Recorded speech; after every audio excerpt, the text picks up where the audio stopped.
This is a presentation about reading class progress in Brightspace for accommodations and accessibility. What is the Class Progress tool? The Class Progress tool is a feature in Brightspace that allows instructors to monitor each student activity in a course.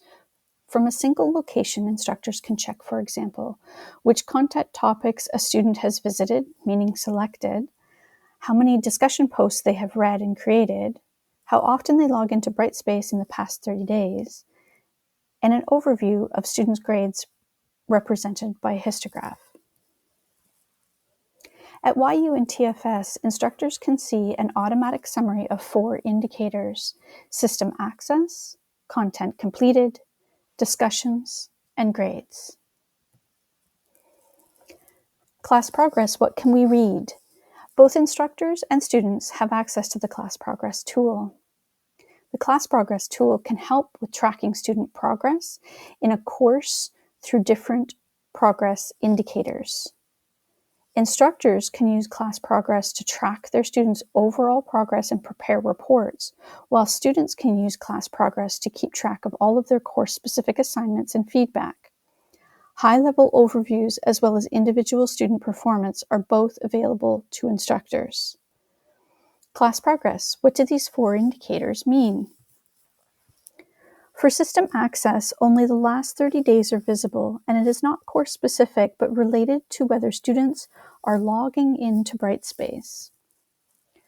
Content completed can be drilled down to what content was selected and even the time spent on that content item. But time spent is the most difficult data point to understand because accommodations and alternative means of engagement can greatly impact time spent data. Note also the technical constraints that if a student opens multiple tabs for content, the time spent is not accumulative or summative. It won't add the time in each tab together. Or if a student loses internet connection while viewing content, the content page may remain open on the screen, but Brightspace would stop measuring time. Discussions indicators include numbers of what was read, threads authored by the student, and replies authored by the student. This means it counts posts that were selected and entered. It doesn't include selecting the More option on the main topic page under the topic title. And it is important to remember that a selection of the post is not an indicator of the depth of engagement. Grades indicators use colors to indicate successful completion and lower grades. Each grade can be scrolled over to see what assessment the grade is connected to. What Class Progress doesn't do. It doesn't tell the story of how any individual student is engaged in learning, interacting with, and absorbing material. It is missing student context. Class Progress data doesn't explain the activities of the student after they selected the content item. It doesn't represent the engagement and workflows that students use to demonstrate their learning in different LMS tools like assignments. It doesn't represent if the student has accommodations and is engaged with the material through alternative arrangements. So what are we to do? Suspending judgment is a good first step. We want to think about the data points not as absolutes, but as information to be interpreted. It is a difficult thing to suspend judgment when we read analytics. It is in our nature to assess and evaluate that information based on our own experiences and biases. Remember to suspend judgment.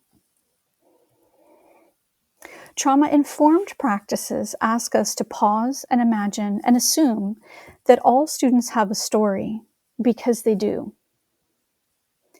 Seeing analytics from a disability lens or imagining accommodations and alternative ways of engagement is part of the process of suspending judgment. Accommodations and class progress. Accommodations and alternative ways of engagement are often thought of as specific for those who have registered with the Accommodations and Accessibility Office. But note that our students, with their many unique circumstances, may find alternative means. They may find ways to listen to the material rather than read it due to vision, family, or work constraints. Download or print course materials so they can make annotations for their learning process or neurodivergent needs. Send it to a different software platform to play, engage, and make notes about it. Use their phone to engage in material, which is different than using a laptop. Be engaged in learning in different countries where they require different methodologies and access points. Live in rural areas that do not have strong internet signals, requiring travel and doing several hours of work at sparse intervals. These are only some of the many examples of how students might be engaged in course content.